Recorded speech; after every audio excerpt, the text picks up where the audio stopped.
ये आप लोगों ने पढ़ा होगा।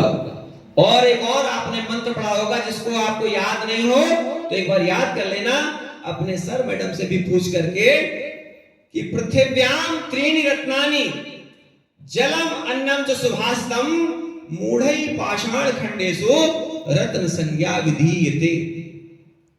इसका अर्थ आप लोग फ्री टाइम में सर्च करना, इसका अर्थ आपको नहीं बताएंगे, बहुत सरल है। जिसको मालूम है बहुत अच्छी बात है, नहीं मालूम है अब ये जिम्मेदारी आपकी। इसके बाद में आप देखिए कि गुरु और शिष्य दो चित्र उसमें बने हुए हैं। कितना अच्छा संयोग है। देखिए बिटिया ने क्या सोचकर कब बनाया हमको नहीं मालूम, लेकिन उसकी कल्पना बड़ी पवित्र है। ऐसे बच्चों से प्रेरणा लेनी चाहिए। ऐसे बच्चों से हमको जो है, ये जो है आपकी कल्पना को और ऊपर उठाने में सहायक। इसके बाद देखिए पक्षी बने हुए हैं। हम जो आपके पास उपलब्ध है उसकी बात कर रहे हैं। ये पक्षी क्या बता रहे हैं, जब आप प्रकृति के अनुसरण में रहेंगे, प्रकृति का अनुसरण करेंगे तो आप आनंदित रहेंगे। इनके लिए कोई वीजा पासपोर्ट नहीं लगता है। अगर आपको अभी भारत से कहीं बाहर जाना पड़े तो आपको वीजा पासपोर्ट बनवाना पड़ता है। ये पक्षी, अभी आपको मालूम है प्रयाग में महाराज जी प्रयाग से आए हैं और एक महाराज जी ताजमहल के पास से आए हैं। तो साइबेरियन पक्षी आते हैं प्रयाग में, आपको पता है, वो सिर्फ ठंड के समय पे पहुंचते हैं। इसके पहले कहां रहते हैं वो? साइबेरिया। किससे पूछ के आते हैं? वो प्रकृति की गोद में निरंतर आनंदित रहते हैं, और जो प्रकृति की गोद में निरंतर आनंदित रहता है उसका आनंद कोई छीन नहीं सकता। विद्यार्थी को और क्या करना पड़ेगा? विद्यार्थी को करना पड़ेगा अपनी आदतों पर नियंत्रण। जब कभी लगे कि आज मुझे ज्यादा खाने की इच्छा, तो वही नियंत्रण कर दो। क्योंकि कहते हैं ना, आदत बुरी सुधार लो तो हो गया भजन। हमारे आचार्य जो है आप लोगों को हमेशा बताते ही होंगे। तो जो बुरी आदतें हैं, और बुरी आदत क्या है मालूम है? जिसकी लत लग जाए, कोई भी चीज हो, वो आदत बुरी हो जाती है। और अगर उस आदत को अपन को सुधारना है, उसके लिए एक ही संकल्प है कि मुझे प्रकृति से सीखना है, अपने शिक्षकों से सीखना है, अपने गुरुजनों से सीखना है। और जो जीवन बदल देता है वही जो है, एक होता है गुरु, बहुत सामान्य परिभाषा। एक होता है गोरु, गांव की भाषा में क्या बोलते हैं? गोरु किसको बोलते हैं? जो जानवर होता है। और एक होता है गुरु। ये तीनों शब्द मिलते जुलते हैं। अगर गुरु में गुरूर आ जाए तो वो गोरु हो जाएगा। ठीक है? गुरु में अहंकार नहीं आना चाहिए। बड़ा सरल शब्द है ना?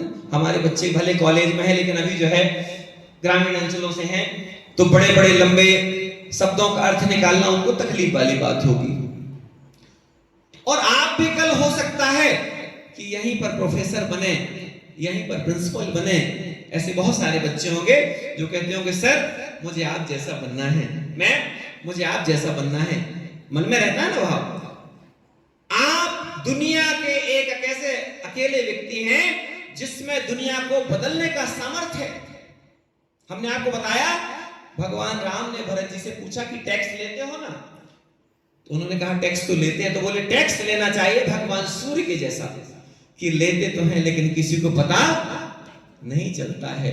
कीचड़ रहता है, कीचड़ का पानी कहां गया? सूख गया। और भगवान सूर्य उस पानी को खींच करके फिर जब बारिश होती है ना, तो उसको ऊर्जावान बनाते, कहते हैं बारिश का पानी अमृत तुल्य हो जाता है। आप लोग तो सब विद्वान जन बैठे हैं, आप तो अपने बच्चों को निरंतर बताते ही हैं। और जब ये बच्चे अच्छे नागरिक बनेंगे, देश के, कोई कलेक्टर बनेगा, कोई एसपी बनेगा, कोई टीचर बनेगा, और हम कहते हैं सब कुछ बन जाना, कलेक्टर बनना, टीचर बनना, ठीक है, पर टीचर नहीं बनना। ठीक है ना? टीचर बनने के लिए क्या करना पड़ेगा? सही दिशा का चयन। अंतिम बात आपको एक बहुत महत्वपूर्ण बताते हैं, उसके बाद हम, क्योंकि हम चाहते तो हैं, क्या रहता है जब हृदय में कोई बात रहती तो लगता है सारी बात रखनी चाहिए, क्योंकि आपका समय ज्यादा कीमती है और मेरा समय उससे कम कीमती नहीं है। और आप सोचिए, चोर को कौन कौन जानता है? हाथ उठाएं। चोर आप नहीं, चोर को जानते हैं। चोर करता क्या है? आप लोग संकोच कर रहे हैं कि आप चोर हैं, ऐसा हाथ उठाने। चोर के बारे में सबको पता है ना? किसको किसको चोर के बारे में पता है? अच्छा ठीक है, 2-3 लोगों को पता है, कोई बात नहीं, ठीक है, पता सबको। बच्चों को संकोच लगता है, कोई बात नहीं, संकोच नहीं करना। देखो, गलती होगी तो सुधार होगा, और सुधार से ही उद्धार होगा। ठीक है? जो गलती करने में डरेगा वो काम करने से डरेगा, और जो काम करने से डरेगा कभी उसका जीवन उन्नत नहीं हो सकता।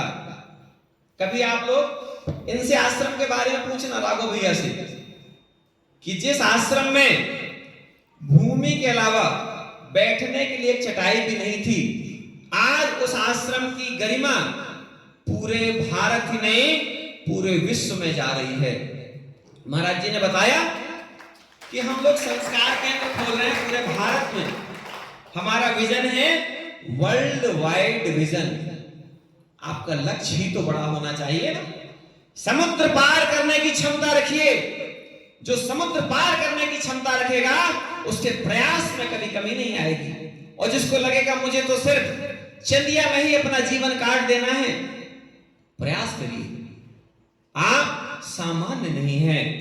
तो चोर की हम आपको जो बात बताएं, तो चोर को भी आप जानते हैं और संत महात्माओं को भी जानते हैं। आपको मालूम है सबसे ज्यादा संघर्ष वाला जीवन किसका होता है? कोई बताएगा? चोर का। सबसे ज्यादा संघर्ष का जीवन होता है चोर का। इसको थोड़ा हम लोग उदाहरण के साथ समझेंगे, बड़ी अच्छी बात समझ में आएगी आपको। चोर भी रात में 1 बजे 2 बजे उठता है, साधु महात्मा भी रात में 1 बजे 2 बजे उठते हैं। ठीक है ना भगवान जी? साधु महात्मा भी रात्रि में ब्रह्म मुहूर्त में, हो सकता है चोर के बाद उठते हैं महात्मा जी। महात्मा जी 3 बजे उठेंगे, चोर कितने बजे उठेगा? 1 बजे। इसके बाद साधु महात्मा जो है जहां भी रहे उनको डर नहीं लगता। चोर को अपने साथ बंदूक भी रखनी पड़ेगी, चाकू भी रखनी पड़ेगी, निकलेगा तो डर के साथ निकलेगा। और जब साधक निकलते हैं तो निर्भय निकलते हैं। चोर जब निकलेगा, किसी के घर जाएगा तो प्राप्त करने की उम्मीद से जाएगा कि आज जितना होगा सब लेकर के आऊंगा। ठीक है? और साधक क्या कहते हैं? मेरे पास जितना होगा सब आज लुटा दूंगा मैं। ठीक है? हम जब निकले आश्रम से तो हमने कहा पता नहीं कितने बच्चे हैं, तो हमने कहा पेन का एक कार्टून लेते चले, एक बॉक्स लेते चले। ठीक है? हमको तो नहीं मालूम कितने बच्चे हैं। और भाई सीधी सी बात है, बच्चों के लिए कलम अति महत्वपूर्ण है। तो हमको लगा भाई हम और तो बच्चों को कुछ हो सकता है इस समय उपलब्ध ना करा पाए, लेकिन बच्चों के लिए कलम तो उपलब्ध कराना हमारी जिम्मेदारी है। और अब देखिए, चोर जब प्रवेश करता है किसी के निवास पर तो पहले से प्लानिंग करता रहता है किसके घर में कितना धन है। संत के मन में किसी के, कोई गरीब है कोई अमीर है, उसके पास कौन आ रहा है, उससे कोई लेना देना नहीं। चोर को यदि किसी ने पकड़ने का प्रयास किया तो वो उसकी गला दबाने में भी, उसकी गर्दन काटने में भी संकोच नहीं करेगा। और धन लाकर घर में रखेगा, उसको दिलेरी से किसी को बता नहीं सकता है कि ये धन मैंने कहां से प्राप्त किया है।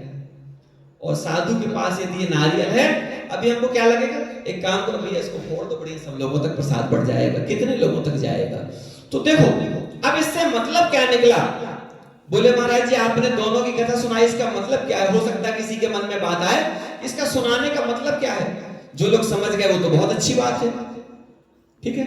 इसका मतलब ये है कि अगर आपकी दिशा सही आप तय कर लेते हैं, एक दिशा है चोर की, एक दिशा है साधक की। साधक सिर्फ भगवाधारी नहीं, ये साधक भी ये संत से कम नहीं है जो बैठे हैं आपके शिक्षक। इनको ऐसा मत समझना कि त्यागी जी से कम साधना वाले लोग हैं। ये तो चूंकि 4 आश्रम हैं, उस आश्रम का एक पड़ाव है।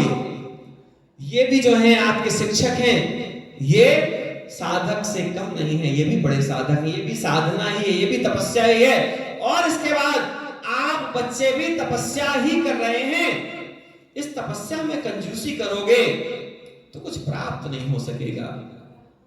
और एक बात बच्चों के लिए और शिक्षकों के लिए, दोनों के लिए, जब कोई हमारे बच्चे पढ़ने में थोड़ा आनाकानी करें तो इनको सहजता से आप समझा देना, हमारे बच्चे बड़े सहज हैं, इनको बहुत कष्ट मत देना। आप लोग हालांकि बहुत विद्वान लोग हैं, आपसे ऐसी बात करनी नहीं चाहिए, फिर भी हमको ऐसा लगता है इन बच्चों में हम अपना भी बचपन देख रहे हैं। इसलिए हम कभी विद्यालय में प्राचार्य के रूप में थे, तो हमने विद्यालय बंद किया, हमारी नौकरी लग गई बाहर एक्सपोर्ट में।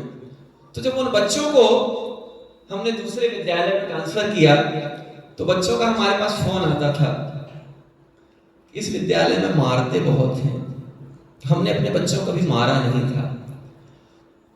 मतलब हमको बड़ा आने में भी जब वो पल ध्यान आ गया, ये हमको मालूम नहीं था कि ये पल कभी ऐसा आएगा। और हम फोन करते थे वहां के टीचरों को कि जिन बच्चों को हमने आपके पास भेजा उनकी मार खाने की आदत नहीं है। हमने उनको बड़ी सहजता से जो है अपने बच्चों से, जैसा हो सकता है अपने बच्चों से ज्यादा हमने जो है उनको स्नेह दिया है, उनका पोषण किया है। और वो शिक्षक इस बात को बड़ा गौर से समझते थे और कहते थे कि आप जैसा चाहेंगे हम आपके द्वारा भेजेंगे बच्चों को तो वैसा ही, और साथ साथ में जो बच्चे इनके अलावा भी हैं हम उन बच्चों पर भी वैसा ही प्रयास करेंगे। देखिए एक छोटा सा प्रयास, हमने एक लाइन लिखी, हम विद्यालय में जाते हैं जब समय संयोग बनता है तो हमने एक लाइन लिखी, शिक्षकों के लिए भी, माता पिता के लिए भी और बच्चों के लिए भी, क्योंकि आने वाला भविष्य बच्चे। तो उस लाइन को बच्चों आप भी ध्यान से सुनना, शिक्षक लोग तो बहुत ध्यान से सुन ही रहे, वो तो है ना विद्वान जन है। और कभी जरूरत पड़े जब बच्चे माता पिता आपकी शिक्षा रोकने का प्रयास करें तो उनसे एक बार निवेदन करना, अपने शिक्षकों को बोलना, एक बार मेरे मम्मी पापा से बोल दीजिए कि मेरी शिक्षा को बाधित ना करें, क्योंकि शिक्षा से ही असली निर्माण होगा। और शिक्षा कैसी? जो शिक्षा संस्कार देती है, हम लोगों ने बताया आपको